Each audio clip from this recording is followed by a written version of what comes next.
The transport ship shuddered as it dropped out of hyperspace, and Captain Marcus Cole gripped the armrest of his command chair. Through the viewscreen, he could see the hunting grounds of the Krazak, a massive asteroid field that stretched across thousands of kilometers of empty space. The rocks floated in lazy circles, some of them as small as pebbles and others as large as moons. Marcus was a tall man with broad shoulders and short black hair that was starting to turn gray at the temples. He had served in the Earth Defense Force for 20 years, and he had seen many strange things during his time in space, but nothing had prepared him for this mission. The Krazak had taken prisoners from a human colony world, and someone had to get them back. "How many prisoners are we talking about?" asked Lieutenant Sarah Chen from her station at the sensors. She was young, maybe 25, with sharp eyes and quick hands. 47, Marcus replied. Men, women, and children. The Krazak took them 3 weeks ago during a raid on New Hope Colony. The Krazak were predators in every sense of the word. They stood nearly 3 meters tall, with scaled skin the color of dried blood and 4 arms that ended in claws sharp enough to cut through steel. Their heads were long and narrow, filled with rows of teeth that could crush bone. They hunted for sport, for glory, and for the thrill of the kill. To them, other species were nothing but prey. The galaxy knew to fear the Krazak. Other races paid tribute to avoid being hunted. They gave gifts of technology and resources, and sometimes even slaves. But humanity had refused. When the Krazak demanded that Earth bow before them, the human ambassador had laughed in their faces and told them to try their luck. That had been 5 years ago. Since then, the Krazak had been testing humanity, probing their defenses, launching small raids against isolated colonies. The attack on New Hope Colony was the worst so far. The Krazak had swept in during the night, killed anyone who fought back, and dragged the survivors away to their hunting grounds. "Captain," Sarah said, her voice tight with worry, "I'm picking up multiple Krazak vessels in the asteroid field. At least 12 ships, maybe more.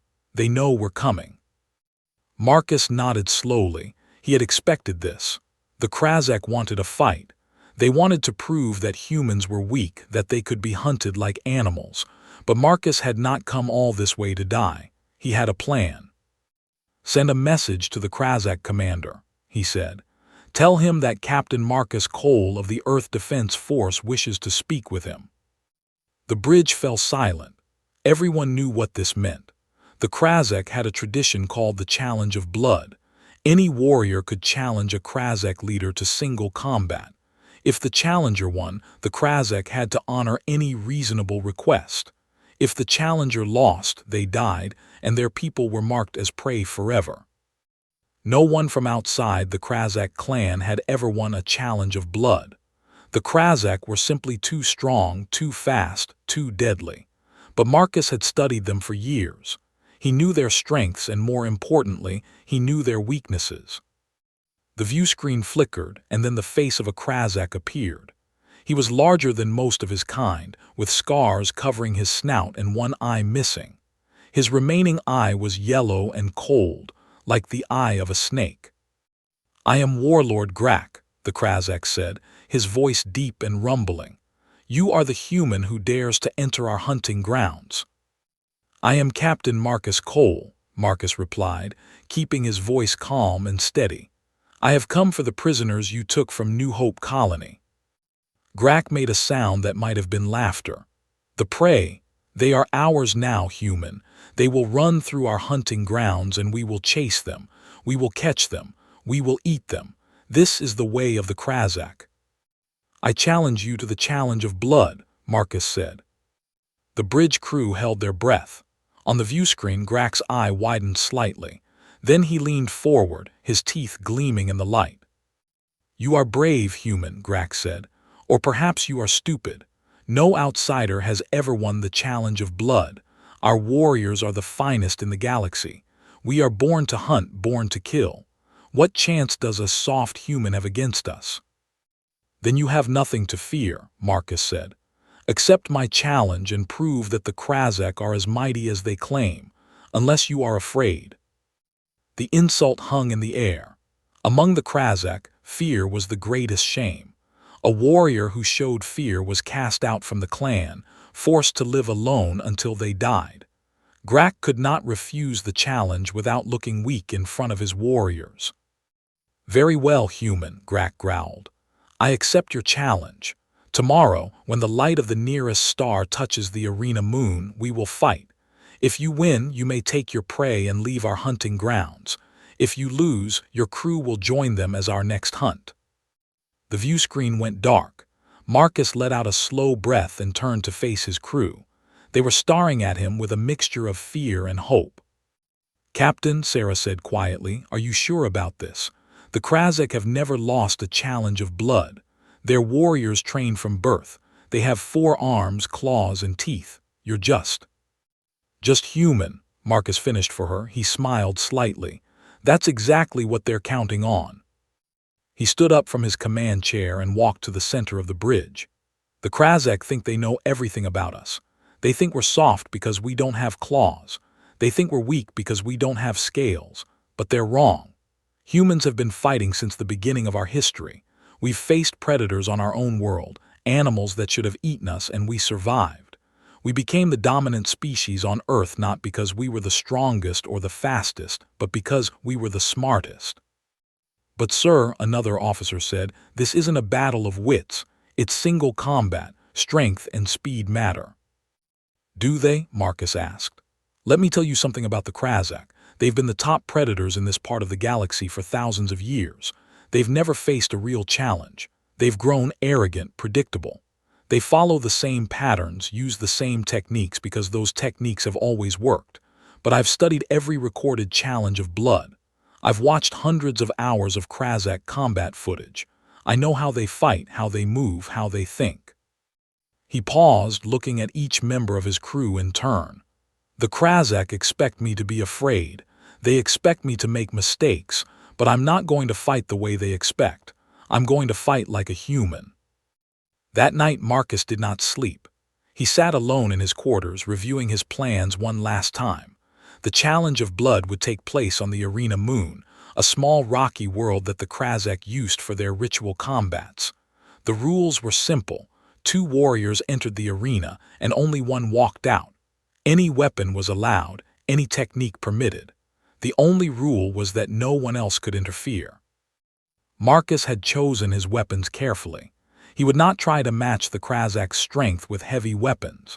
Instead, he had selected a short sword and a shield, both made from the strongest materials Earth could produce.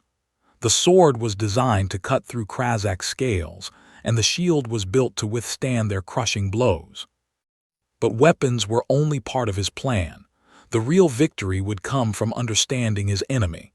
The Krazakh were aggressive fighters.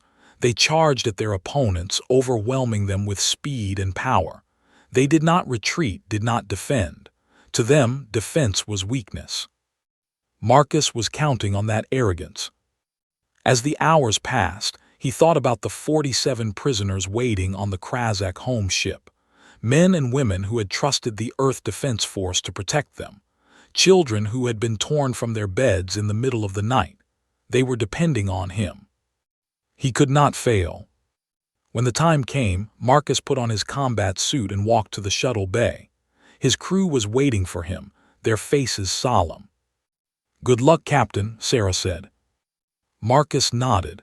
"Take care of the ship while I'm gone. If I don't come back, get out of here and report to command.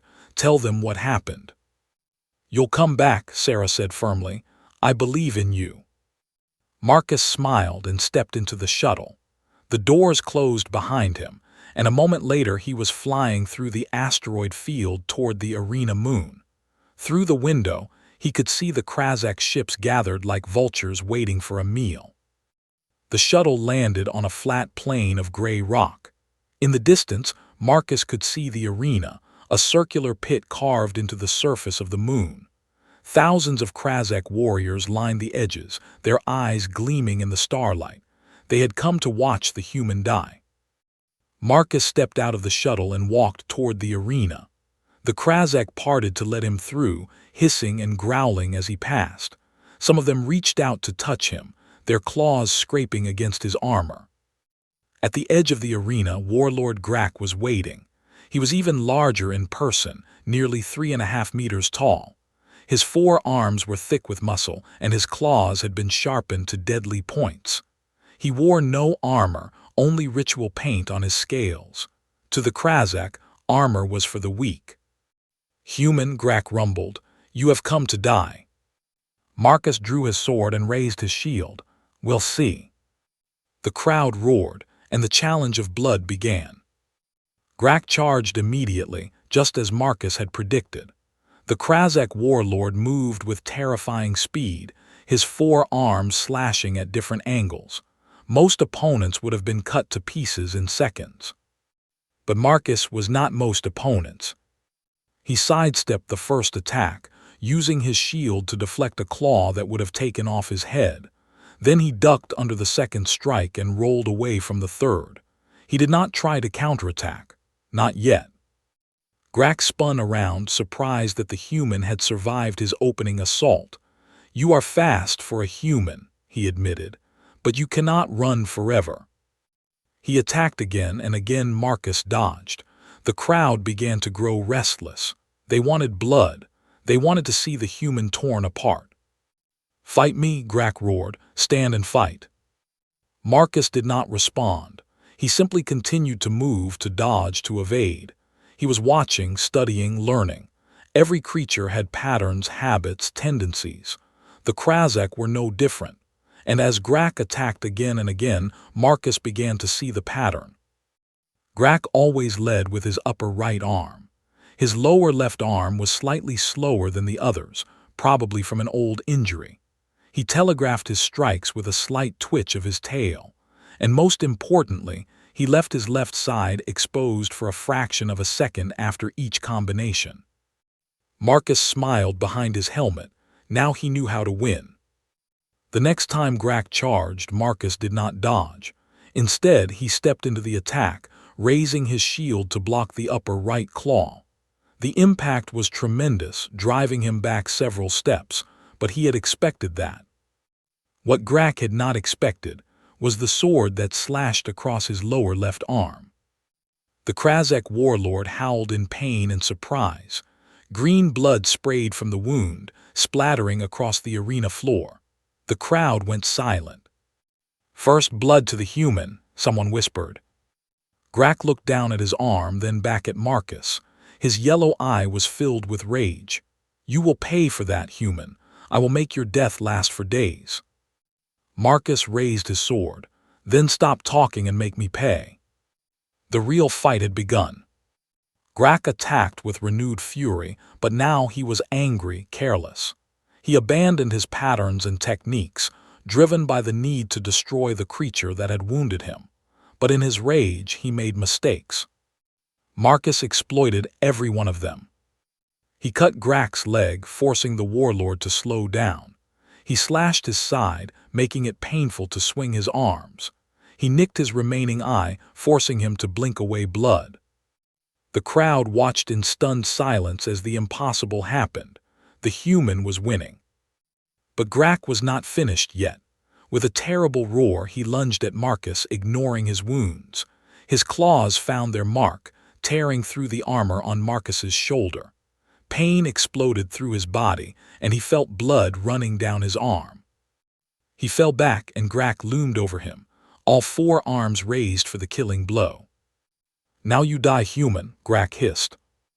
Marcus looked up at the warlord, at the claws that were about to end his life. He thought about the prisoners, the children, the people who were counting on him. And then he threw his sword. It was a move no Krazak would ever expect. Throwing away your weapon was suicide. It was surrender. It was the act of prey. But Marcus was not aiming for Grak's body. He was aiming for his throat. The sword flew true, sinking deep into the soft scales under Grak's jaw. The warlord's eyes widened, and his claws faltered just inches from Marcus's face.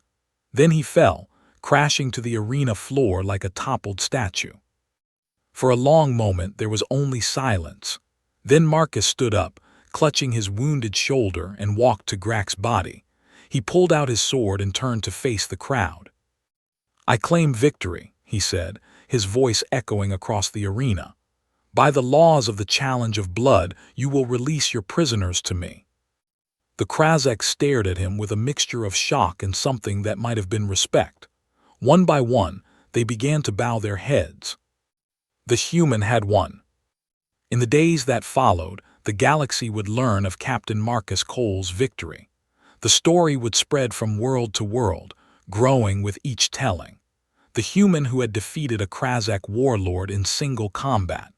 The warrior who had used intelligence and skill to overcome strength and savagery. The Krazakh kept their word. The 47 prisoners were released unharmed. They were taken back to Earth, where they were reunited with their families. Some of them would never fully recover from their ordeal, but they were alive and they were free. As for Marcus, he became a legend. Earth Defense Force Command wanted to give him medals, promotions, parades. He refused them all. He had done what needed to be done, nothing more. But he did accept one honor. The Krazakh, impressed by his victory, sent him a gift, one of their ceremonial hunting knives, inscribed with words in their ancient language. When Marcus had it translated, he laughed.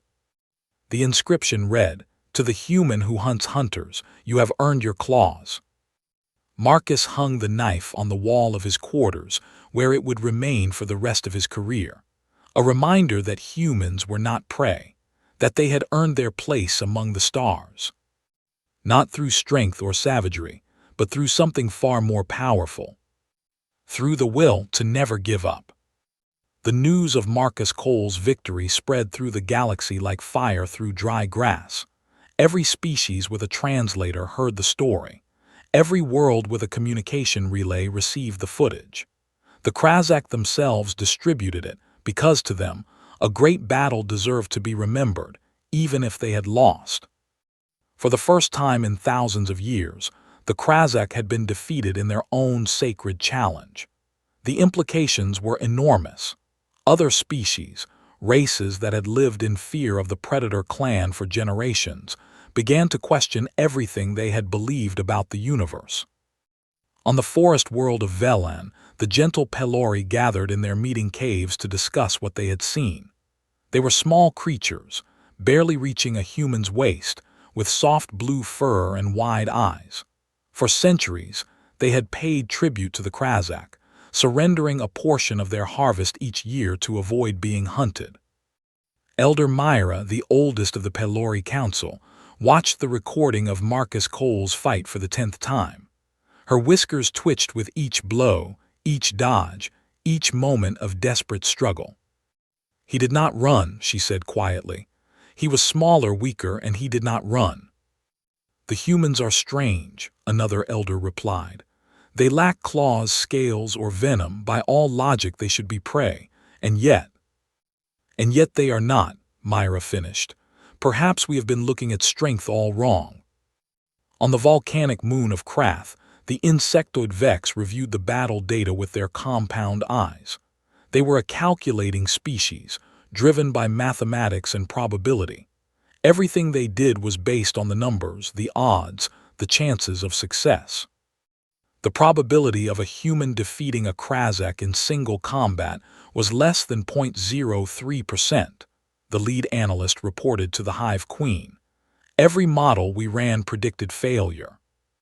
The Hive Queen was silent for a long moment. She was ancient, her carapace scarred from 1,000 conflicts. She had seen empires rise and fall, species emerge and go extinct. She had thought she understood how the galaxy worked. "Your models were wrong," she finally said. "Perhaps our understanding of humans is incomplete. I want to know more about them. Everything. Leave no data unexamined." Across the galaxy, similar conversations were happening. The human victory had shattered assumptions that had stood for millennia. The Krazakh were supposed to be invincible in single combat. That was simply a fact, like the coldness of space or the heat of stars. But now that fact had been proven wrong. Back on the Krazakh homeworld, the mood was far more complicated. The Predator clan had gathered in the Great Hall of Hunts, where the trophies of 10,000 years hung from the walls. Skulls and skins and weapons taken from defeated enemies, all displayed as proof of Krazek's superiority. Warlord Vexnar, the new leader who had risen to power after Grak's death, stood before the assembled warriors. He was younger than Grak had been, but no less deadly. His scales were deep purple, almost black, and his claws had been enhanced with metal tips that could cut through starship hull. "We have tasted defeat," Vexnar said, his voice carrying through the hall. "For the first time in living memory, an outsider has won the challenge of blood. This is a wound to our pride, a stain on our honor." Murmurs of anger rippled through the crowd. Some of the warriors gnashed their teeth, eager for vengeance. But Vexnar continued, raising one of his 4 arms for silence, "It is also a gift. We had grown comfortable. We had forgotten what it means to hunt true prey, dangerous prey. The human reminded us." He walked to a display case where Marcus Cole's shield had been placed. The shield was dented and scratched from the battle, but it had been recovered from the arena as a trophy. "Look at this," Vexnar said, holding up the shield. "The human did not try to match our strength. He did not try to outfight us. Instead, he studied us, learned our ways, and found our weaknesses. He used tactics against us. Tactics." The word hung in the air. The Krazek had always relied on their natural advantages, their size, their speed, their ferocity. The idea of strategy and planning was almost foreign to them. "The humans are not like the other prey we have hunted," Vexnar said. "They are clever, they are adaptive, and most importantly, they do not fear us. This makes them interesting." He turned to face the assembly, his yellow eyes gleaming. "I do not want revenge against the humans. I want something better. I want to hunt them. Really hunt them. Not the weak strikes we have been making, but a true hunt. Let us see what these humans are really made of." The warriors roared their approval. The great hunt would begin. Meanwhile, on Earth, Captain Marcus Cole was recovering from his wounds in a military hospital in Geneva. The facility was state-of-the-art, with regeneration tanks and nanobots that could heal almost any injury. His shoulder would be fully restored within weeks. But Marcus was not thinking about his shoulder. He was thinking about what came next. General Elizabeth Hawkins, commander of Earth Defense Force operations, had come to visit him. She was a tall woman with iron-gray hair and eyes that had seen too many battles. She sat in a chair beside his bed, reviewing reports on a tablet. "The Krazek have been quiet since your victory," she said. "No raids, no attacks. Our intelligence thinks they're regrouping, planning something." "They are," Marcus agreed. "The Krazek don't give up easily. My victory was an insult to them. They'll want to prove that it was a fluke, that humans are still prey. Can you help us prepare for that?" Marcus nodded slowly. "I've spent years studying the Krazek. I know their culture, their tactics, their psychology. But one victory in single combat won't be enough to stop them. We need to change how we fight them entirely." "What do you mean?" "The Krazek are predators," Marcus explained. "Everything about their society is built around hunting. They see the galaxy as a hunting ground and everyone else as either hunters or prey. When they attack, they use ambush tactics. They try to surprise their targets, overwhelm them with speed and violence. Most species freeze when that happens. Their instincts tell them to run, to hide, to submit. And humans don't." Marcus smiled slightly. "Humans have a different instinct. When we're cornered, when we're scared, we don't just run. We fight back. We get creative. It's something the Krazek have never encountered before." General Hawkins leaned forward, interested. "Go on." "The key to defeating the Krazek isn't building bigger guns or faster ships," Marcus said. "It's using their own psychology against them. They expect prey to act like prey. When their targets don't follow the script, they get confused, frustrated, and sloppy. That's when they make mistakes." "You want us to stop acting like prey?" "I want us to start acting like predators," Marcus corrected. "Not like them, like humans. We've been the top predator on our own world for 100,000 years. We didn't get there by being strong or fast. We got there by being smart, by working together, by using tools and tactics that our prey couldn't understand. General Hawkins was quiet for a moment, processing this. What would you need? A training program, Marcus said. I want to teach other soldiers what I learned about the Krazak, how to read their body language, predict their movements, exploit their weaknesses. And I want to develop new tactics for fighting them. Tactics that take advantage of our strengths instead of trying to compete with theirs. You'll have whatever resources you need, General Hawkins said, standing up. The Council has already approved unlimited funding for Krazak defense initiatives. Your victory gave them hope, Captain. Don't let them down. After she left, Marcus stared out the window at the mountains in the distance. He thought about the 47 people he had rescued, the children who were home safe with their families. But he also thought about all the other human colonies out there, scattered across 100 worlds.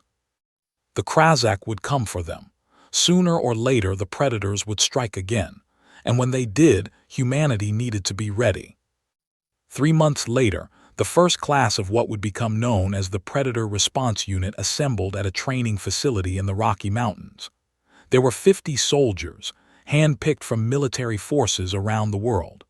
They represented every branch of the Earth Defense Force: Marines, pilots, special operations, intelligence. Marcus stood before them in the morning light, fully recovered from his wounds. Behind him, a holographic display showed images of Krazak warriors. Everything you've learned about fighting is wrong, he began. Not wrong for fighting humans, but wrong for fighting them. The Krazak don't think like us, don't move like us, don't fight like us. If you try to use standard tactics against them, you will die. He activated the display, showing footage from his own battle with Warlord Grak. The soldiers watched in silence as the Krazak charged, as Marcus dodged and weaved, as the fight turned from a slaughter into something else entirely. The Krazak have 4 arms, Marcus said. That means they can attack from multiple angles simultaneously, but it also means they have to coordinate 4 limbs instead of 2. That creates patterns openings. Learn to see those patterns, and you can predict what they're going to do before they do it. He paused the display at a crucial moment.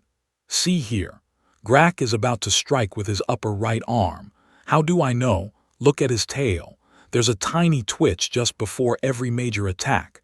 It's involuntary, built into their nervous system. They can't help it. And once you know to look for it, you can react before the attack even starts. A soldier in the front row raised her hand. Sir, with respect, you had weeks to study the footage before your fight. In real combat, we won't have that luxury. You're right, Marcus said. That's why you're here. Over the next 6 months, you're going to study Krazak physiology, psychology, and combat techniques until you can recognize their patterns in your sleep. You're going to spar with holographic simulations until your muscles remember what to do without thinking. And then you're going to teach others. He looked at each soldier in turn. Humanity can't afford to be prey anymore. We need hunters. That's what you're going to become. The training was brutal. Soldiers woke before dawn and trained until after dark. They studied Krazak anatomy, learning where their vital organs were located and which scales were weakest. They practiced combat techniques designed specifically to counter Krazak fighting styles. They ran simulations until they could defeat holographic Krazak in single combat, then in groups of 2, then 3. Marcus pushed them harder than they had ever been pushed before. Some of them washed out, unable to keep up with the physical and mental demands, but those who remained became something new, something the galaxy had never seen before. They became human predators. Word of the training program spread to other species. The Pelori sent observers, shy blue-furred creatures who watched from the sidelines and took detailed notes. The Vex requested copies of the training materials for their own analysis. Even some of the more rebellious Krazak subclans expressed interest in what the humans were doing.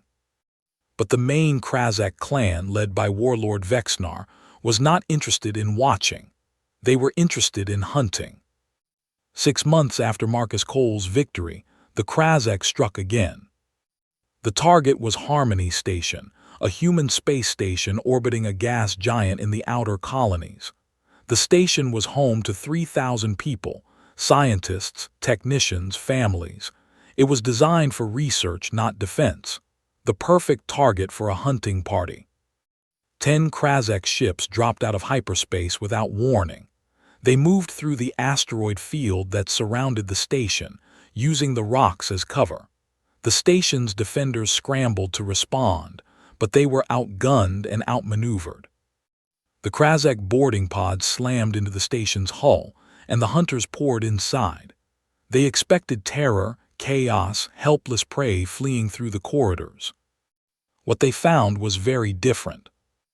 The station had been preparing for this moment for months. Hidden throughout the facility were members of the newly formed Predator Response Unit, including several soldiers who had trained under Marcus Cole himself. They had transformed the station into a trap. The first Krazak to enter found themselves in a narrow corridor lit only by dim red emergency lights. The humans could see them clearly through night vision, but the Krazak, used to hunting in well-lit spaces, were half-blind. Shots rang out from hidden positions. The Krazak were hit from multiple angles, their attackers vanishing before they could respond. It was the exact opposite of how prey was supposed to behave. "They're using our tactics against us," one Krazak warrior snarled into his communication device. "They're ambushing us." "Then hunt them," came the reply from the ship commander. "Track them down and kill them." But the humans were not standing still.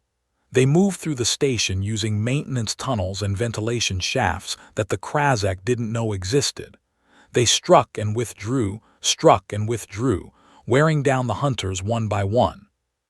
Lieutenant Sarah Chen, Marcus Cole's former bridge officer, led a squad through the station's engineering section. She had volunteered for the Predator Response Unit after watching Marcus fight, wanting to learn how to defend humanity the way he had. "3 hostiles ahead," she whispered to her team. "They're searching room by room, standard hunting pattern." "Standard," one of her soldiers repeated with a grim smile. "That makes this easy." They set the trap quickly. A noise in one room drew the Krazak inside, where they found nothing but empty darkness. Before they could react, the humans attacked from behind, using the Krazak's own moment of confusion against them. 3 more hunters fell. Across the station, similar scenes were playing out. The Krazak had come expecting easy prey. Instead, they found an enemy that fought like they did, only smarter. Every corridor was a potential ambush. Every shadow might hide a human with a weapon. The hunters had become the hunted. After 2 hours of fighting, the Krazak commander ordered a retreat. Nearly a third of his warriors were dead or wounded, and they had failed to capture a single human. It was a disaster. But as his ships fled back into hyperspace, the commander sent a message to Warlord Vexnar. The message was simple: the humans have learned to hunt. The news of Harmony Station reached Earth within hours. General Hawkins called Marcus Cole to a meeting at Defense Force headquarters, where military leaders and political officials had gathered to discuss what had happened. 17 Krazak killed, 23 wounded, Hawkins reported. Human casualties, 4 injured, none killed. The station remains fully operational. This is the most successful defense against a Krazak attack in recorded history. Murmurs of amazement rippled through the room. Marcus stood quietly in the corner, watching the reactions. "Captain Cole," one of the political officials said, "your training program appears to be working. How quickly can we expand it?" "We're already training new instructors," Marcus replied. "Within a year, every major human installation will have at least a small Predator Response Unit. Within 5 years, every soldier in the Earth Defense Force will be trained in anti-Krazak tactics." "Will that be enough?" another official asked. The Krasek have thousands of warriors. We can't fight them one by one forever. Marcus nodded slowly. You're right. Defensive victories won't end this conflict. Eventually, we're going to have to take the fight to them. General Hawkins raised an eyebrow. Are you suggesting an offensive campaign against the Krasek home world? Not yet, Marcus said, but soon. The Krasek respect strength and they respect hunters. Right now, they see our victories as anomalies, flukes. They think they can adapt and overwhelm us. We need to show them that we're not just defending ourselves. We need to show them that we can hunt too. The room was silent. The idea of attacking the Krasek, the most feared predators in the galaxy, was almost unthinkable. But then again, so was defeating one in single combat. Marcus stepped forward. The Krasek have been the top predators in this part of the galaxy for too long. They've forgotten what it means to be prey. I think it's time we reminded them. Far away, on the Krasek home world, Warlord Vexnar received the reports from Harmony Station. He read them in silence, his yellow eyes moving over every detail. When he was finished, he set the reports aside and looked out the window at the hunting grounds that stretched to the horizon. Interesting, he said softly, very interesting. His advisor, an old warrior named Krath, stood nearby. The other warlords are demanding action. They want to launch a massive assault on human space, overwhelm them with numbers. That would be a waste, Vexnar replied. The humans have shown they can adapt. If we simply throw warriors at them, they will find ways to kill those warriors. No, we need something different. What do you suggest? Vexnar turned to face his advisor. The humans learned to hunt by studying us. Perhaps it is time we studied them. I want to know everything about their history, their culture, their wars. They did not become this way overnight. They have been hunters before. He walked to a display showing images from human history, ancient battlefields, medieval sieges, modern warfare. Look at them. They have been killing each other for thousands of years. They have perfected the art of war against themselves. And now they turn those skills against us. You sound almost impressed, Krath said cautiously. I am, Vexnar admitted. For the first time in my life, I face prey that is worthy of the hunt. This is what our ancestors must have felt in the early days before we conquered the stars. This is what it means to be truly alive. He turned back to the window. The humans want to hunt. Let them try. We will see who is the better predator. The war between humanity and the Krasek was just beginning. The months that followed were like nothing the galaxy had seen before. Instead of the usual pattern of Krasek raids and terrified prey, a new dynamic emerged. Attacks and counterattacks, ambushes and counterambushes, two predator species testing each other's limits. Marcus Cole found himself at the center of it all. His training program expanded rapidly, turning out hundreds of graduates who spread across human space. Each one carried his tactics, his techniques, and most importantly, his philosophy. We don't just want to survive, he told every new class. We want them to fear us, not because we're stronger, but because we never stop fighting, never stop learning, never stop hunting. The lesson took hold. Human colonies that had once been defenseless began fighting back. Supply convoys that had been easy targets became death traps for Krasek raiding parties. And slowly, the balance of power began to shift.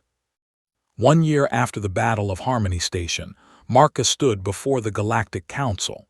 Representatives from a dozen species had gathered to hear him speak.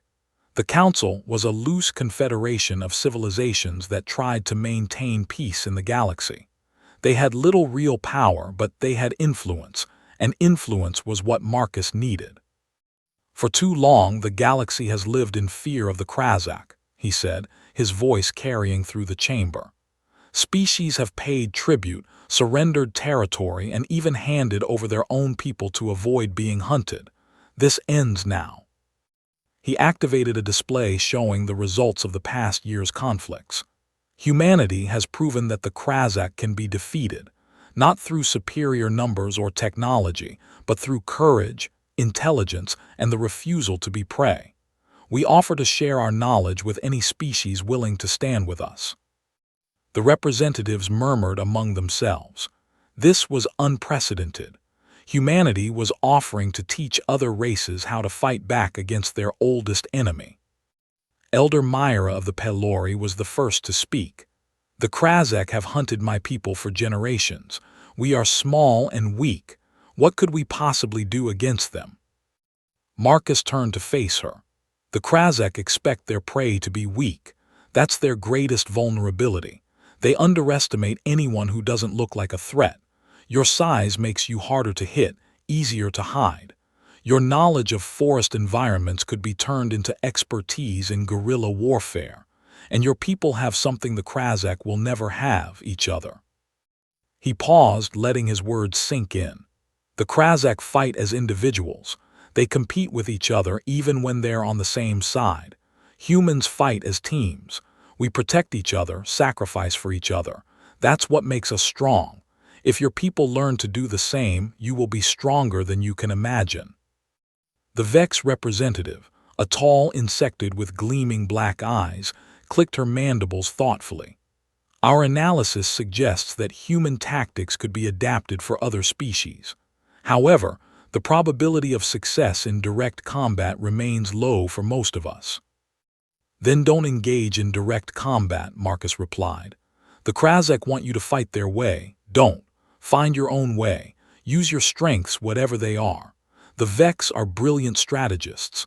Turn that intelligence into battle plans that the Krazakh can't predict. Make them chase shadows while you strike at their weak points." One by one, the representatives began to nod. The idea was seductive, not just survival but victory, not just hiding but fighting back. "Humanity will stand with any species that chooses to resist," Marcus concluded. "Together, we can end the age of the hunt. Together, we can build a galaxy where no one lives in fear." The vote was not unanimous. Some species were too afraid of Krazakh retaliation to join the coalition.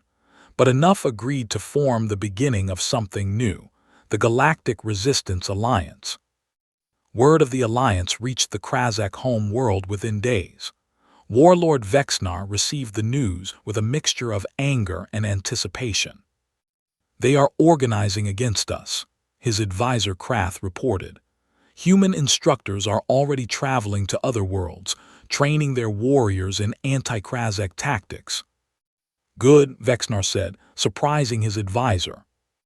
"Good, my lord, they are threatening our very way of life." "Our way of life has grown stale," Vexnar replied. "For too long we have hunted prey that could not fight back. It made us soft, complacent. But now," he smiled, showing rows of sharp teeth, "now we have a true challenge. The humans are building an army. Let them.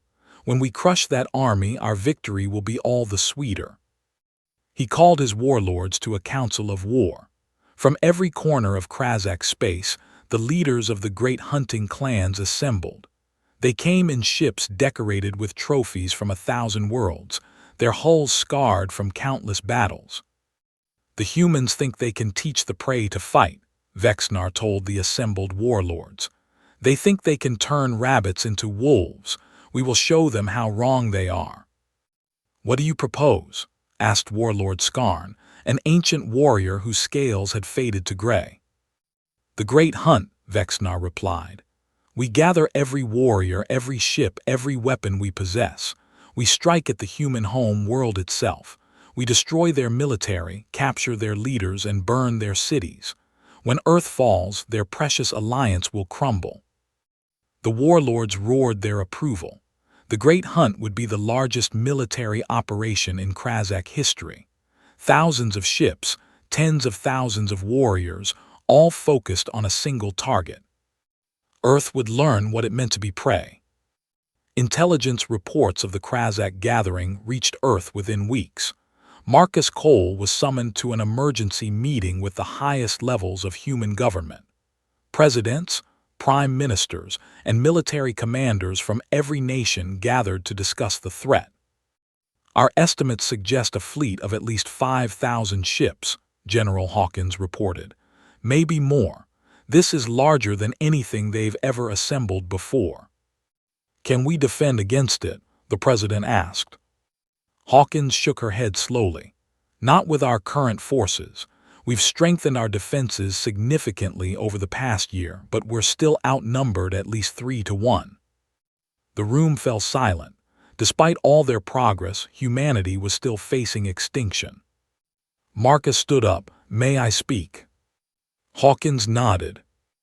We can't win by fighting defensively, Marcus said. The Krasek know that.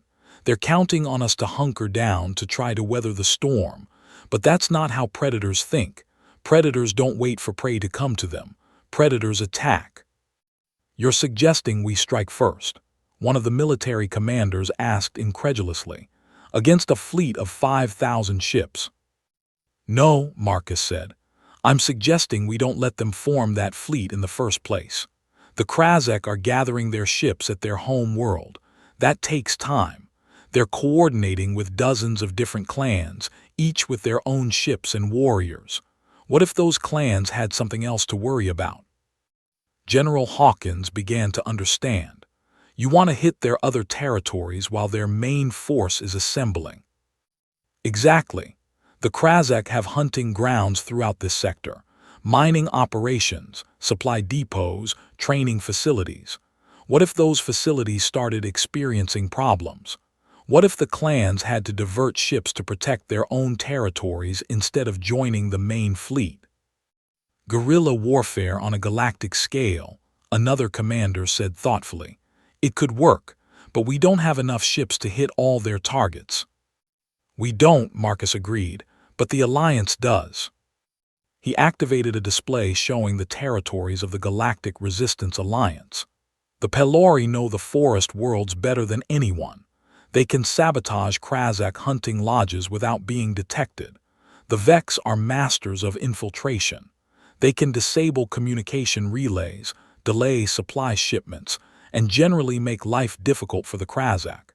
Every species in the Alliance has something to contribute. And what do we do? The president asked. Marcus smiled. We do what predators do, we go for the throat. The plan came together over the following weeks. It was the most complex military operation in human history, involving coordinated strikes across dozens of light years. The Alliance members took their assigned targets, preparing to strike at the same moment. But the centerpiece of the plan was something else entirely, something only humans could do. Marcus Cole would lead a small team directly to the Krasek home world, not to attack their fleet or their cities, to issue a challenge. You're insane, Sarah Chen told him when she heard the plan. She had risen to the rank of commander now, leading her own predator response unit. The challenge of blood worked once, it won't work again. It's not the challenge of blood, Marcus said. It's something new, something that will hit them where it hurts most. He explained his plan and Sarah's eyes widened. That's actually brilliant, terrible but brilliant. Will you come with me? Sarah didn't hesitate. Where else would I be? The team assembled in secret. 12 soldiers, the best graduates of the Predator Response Unit. They boarded a stealth ship designed to slip past Krasek patrols, and they set course for the heart of enemy territory. The Krasek home world was called Krath, a planet of endless plains and jagged mountains, perfect hunting grounds that stretched from pole to pole. The sky was a dark red, stained by the light of a dying star. It was beautiful in a savage way. The stealth ship touched down in a remote area far from the Krasek cities. Marcus and his team made their way on foot toward their target, the Great Hall of Hunts, where Warlord Vexnar was coordinating the invasion of Earth. Security was surprisingly light. The Krasek had grown arrogant, believing no one would dare attack their home world. They were wrong. The team infiltrated the hall using maintenance tunnels that the Krasek had never bothered to guard. They emerged in the heart of the complex, near the chamber where Vexnar held his councils of war. This is close enough, Marcus said, stopping his team. Sarah, you and the others hold this position. I'm going in alone. Captain, trust me. Marcus walked through the doors of the council chamber. Warlord Vexnar sat at the head of a massive table, surrounded by his advisors and sub-commanders. They all turned at the sound of the door opening, their yellow eyes widening with shock. Hello, Vexnar, Marcus said calmly. I believe we have something to discuss. For a long moment, no one moved. Then Vexnar began to laugh. It was a deep, rumbling sound that echoed through the chamber. Captain Marcus Cole, he said, the human who hunts hunters, I wondered when you would come. You knew I was here. I suspected. My scouts reported unusual activity in the outer territories. I thought it might be you. Vexnar gestured, and the guards who had started to move toward Marcus stopped. You have courage, human, walking into my hall alone. Why should I not kill you where you stand? Because I'm here to offer you something better than my death, Marcus said. I'm here to offer you a hunt. Vexnar's eye ridges rose with interest. What kind of hunt? The greatest hunt your people have ever known. Human against Krazak. Not single combat, not a raid. A true hunt with everything at stake. If your warriors win, humanity surrenders. We become part of your empire, subject to your laws, your prey forever. The Krazak in the room stirred with excitement. The idea of an entire species surrendering to them was intoxicating. And if we lose? Vexnar asked. You won't lose, Marcus said. How could you? You're the greatest predators in the galaxy. Everyone knows that. But if by some miracle our hunters defeat yours, you leave humanity alone. You accept us as equals. The hunting stops. Vexnar leaned forward, his eyes gleaming. This is a trick. There must be a catch. No trick, no catch, just a hunt, Marcus smiled, unless you're afraid. The word hung in the air. The other Krazak watched their warlord, waiting to see how he would respond. Vexnar stood up slowly. He was enormous, towering over Marcus like a mountain. I have waited my whole life for a worthy opponent, he said. The human who taught prey to fight. The human who killed Warlord Grak. You are the most dangerous creature I have ever met. He extended one of his clawed hands. I accept your challenge, Captain Marcus Cole. Let us see who is the true predator. Marcus shook the massive hand without hesitation. Let's find out. The hunt would take place in 3 days, on a moon near the Krazak home world. Each side would send 100 warriors. They would enter the hunting grounds from opposite ends and fight until one side was completely eliminated or surrendered. No rules, no restrictions, no mercy. The fate of humanity would be decided in a single battle. News of the challenge spread instantly. Across the galaxy, beings who had never met a human watched the preparations with a mixture of terror and hope. This was the moment everything hinged on. On Earth, billions of people gathered to watch the live feed from the hunting grounds. Churches filled with people praying for their champions. Families hugged each other, not knowing if this would be their last day of freedom. On the Krazak home world, thousands of warriors competed for the honor of being chosen for the hunt. Every clan sent their finest, their deadliest, their most savage. They painted their scales with ritual symbols and sharpened their claws until they could cut through steel. Marcus selected his team carefully. He chose soldiers who had proven themselves in battle, yes, but also those who could think under pressure, who could adapt to unexpected situations. Each of them had faced Krazak before and lived. Each of them knew what was at stake. The night before the hunt, Marcus gathered his team in the staging area. The hunting grounds were visible through the viewport, a moon covered in dense forest, perfect terrain for ambushes and close combat. Tomorrow, everything we've worked for comes down to this, he said. Everything we've learned, every tactic, every technique, this is what it was all for. He looked at each soldier in turn. These were his people, his pack. The Krazak think they know us, he continued. They think they've figured out our tactics from our previous battles. They're wrong. We've been holding back, saving our best strategies for this moment. Tomorrow, we show them what humans can really do. Sarah Chen raised her hand. What's the plan, Captain? Marcus smiled. The plan is to hunt, but not like they expect. They think we'll set up defensive positions, try to weather their attacks like we did at Harmony Station. Instead, we're going to go on the offensive from the start. We're going to take the fight to them. That's suicide, one of the younger soldiers said. They're stronger than us in direct combat. Which is why we won't fight directly, Marcus replied. We're going to do something the Krasek have never seen before. We're going to fight as one unit. Not as individuals, not as small teams, but as a single organism with 100 bodies. Coordinated, synchronized, moving together like a school of fish or a flock of birds. He activated a holographic display showing the hunting grounds. The Krasek will spread out to cover more ground. It's their instinct. They're used to hunting alone or in small groups. They'll try to track us down individually. But we won't be individual.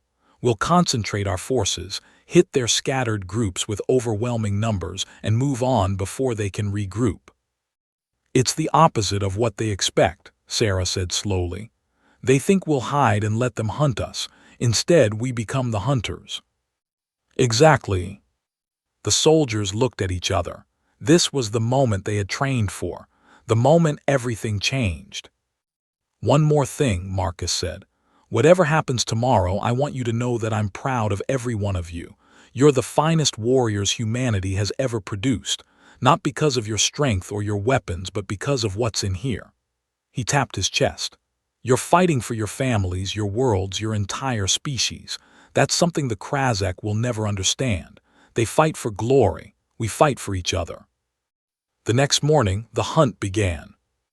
The human team entered the forest from the southern end. The Krasek entered from the north. Between them lay miles of dense vegetation, rocky outcroppings, and streams that cut through the landscape. Marcus led his team at a fast pace, not trying to hide. The Krasek would be using thermal sensors and scent trackers to find them anyway. Better to take the initiative than wait to be found. They encountered the first Krasek patrol within the hour. 5 warriors, spreading out to cover a wide area just as Marcus had predicted. They never saw the attack coming. The humans hit them from 3 directions at once, overwhelming each warrior before they could call for help. Within seconds, all 5 were down. Move, Marcus ordered. They'll notice the missing patrol soon. They found the next group before the alarm was raised. Another quick strike, another victory. But this time, one of the Krasek managed to send a partial message before dying. They know we're coming, Sarah reported. I'm picking up increased communication traffic. Good, Marcus said. Let them call for reinforcements. That means they're scared. The Krasek responded by trying to concentrate their forces. But the forest was too dense, the humans too fast. Every time they formed a group, the humans hit them before they were ready. Every time they spread out to search, they were picked off one by one. 3 hours into the hunt, the Krasek had lost nearly 40 warriors. The humans had lost none. Warlord Vexnar watched the battle from a command ship in orbit, his jaw clenched with frustration. This was not how the hunt was supposed to go. The humans were supposed to be prey, running and hiding. Instead, they were hunting. Send reinforcements to Sector 7, he ordered. They're concentrating their attacks there. But by the time the reinforcements arrived, the humans were gone, striking at a different location entirely. They seemed to know exactly where the Krasek were weakest, exactly when to attack and when to withdraw. How are they doing this? Krath asked, genuinely confused. They're communicating, Vexnar realized. Constantly. Each of their soldiers knows exactly where all the others are. They're not fighting as individuals, they're fighting as a pack. He watched as another Krasek patrol was ambushed and destroyed. The humans moved like water, flowing around obstacles, concentrating to strike and dispersing before retaliation could come. "It's beautiful," Vexnar said softly. "Terrible but beautiful." On the ground, Marcus led his team deeper into Krazak territory. They had eliminated nearly half of the enemy force, but the remaining Krazak were adapting. They had stopped trying to spread out and were now moving in larger groups. "They're learning," Sarah reported. "Let them," Marcus replied. "We anticipated this." He gave a signal, and the human team split into 5 groups of roughly equal size. Each group moved to a different part of the forest, taking up hidden positions. The Krazak, seeing their enemies scatter, decided to pursue. They divided their forces to chase what they thought were retreating prey. It was the last mistake they ever made. The moment the Krazak groups were committed to their pursuits, the human teams struck, not at the groups chasing them, but at each other's pursuers. The Krazak suddenly found themselves caught in crossfires they never saw coming. The battle was over in minutes. When the dust settled, Warlord Vexnar found himself alone on the hunting grounds. All 99 of his warriors had been killed or incapacitated. The human team surrounded him, their weapons raised. Marcus stepped forward. "It's over, Vexnar. Your warriors are defeated." The great Krazak warlord stood motionless for a long moment. Then, slowly, he lowered himself to one knee. It was the Krazak gesture of submission, a pose that no warlord had adopted in centuries. "I yield," Vexnar said. "The hunt is yours." Across the galaxy, billions watched in disbelief. The Krazak had been defeated. Humanity had won. In the days that followed, the terms of the surrender were negotiated. True to the agreement, the Krazak accepted humanity as equals. The hunting raids stopped. The prisoners held by various clans were released. A new era of peace began. But the impact went far beyond just the Krazak. The other species of the galaxy had watched the hunt. They had seen what humans could do when pushed to the limit, and they had learned something that would change the balance of power forever. The prey could become the predator. 1 month after the hunt, Marcus Cole stood before the Galactic Council one last time. This time, he was not speaking just for humanity. He was speaking for the entire Resistance Alliance. "The Krazak taught the galaxy to fear," he said. "They made us believe that only strength mattered, that the strong rule and the weak suffer, but they were wrong." He looked around the chamber, at the representatives of a dozen species who had spent generations living in fear. "Strength is not about size or claws or fangs. It's about what you're willing to fight for. It's about never giving up, no matter how bad things look. It's about standing together when everything seems hopeless." He paused, letting his words sink in. "Humanity has faced extinction before. We've been through ice ages and plagues and wars that threatened to destroy us, but we survived. We always survive. And now we offer to share that strength with anyone who wants it, not to conquer, not to rule, just to help build a galaxy where no one has to live in fear." The chamber erupted in applause. For the first time in history, the species of the galaxy were united, not against each other, but for each other. As Marcus left the chamber, Warlord Vexnar was waiting for him in the corridor. The great Krazak looked different somehow, smaller. "You were right," Vexnar said. "We had forgotten what it meant to hunt true prey. We had grown soft." "What will you do now?" Marcus asked. Vexnar considered the question. "Learn, I think. Your people have much to teach us about cooperation, about fighting together instead of alone. Perhaps the Krazak can change. Perhaps we can be something more than predators." He extended one of his clawed hands. Marcus shook it without hesitation. "Perhaps you can," Marcus agreed. "That's the thing about being a predator. You're always adapting, always evolving, always becoming something new." He smiled. "Welcome to the pack."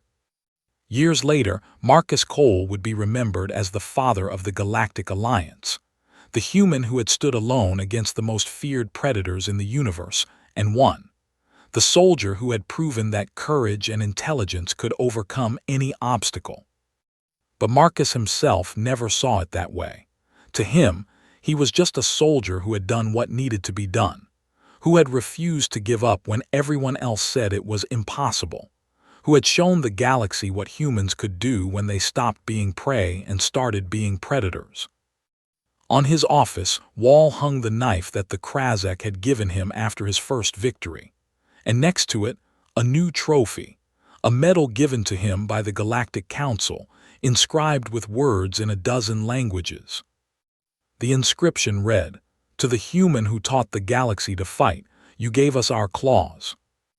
Marcus smiled every time he saw it, not because of the glory or the recognition, but because it reminded him of what humans had always known, what they had proven time and time again throughout their history.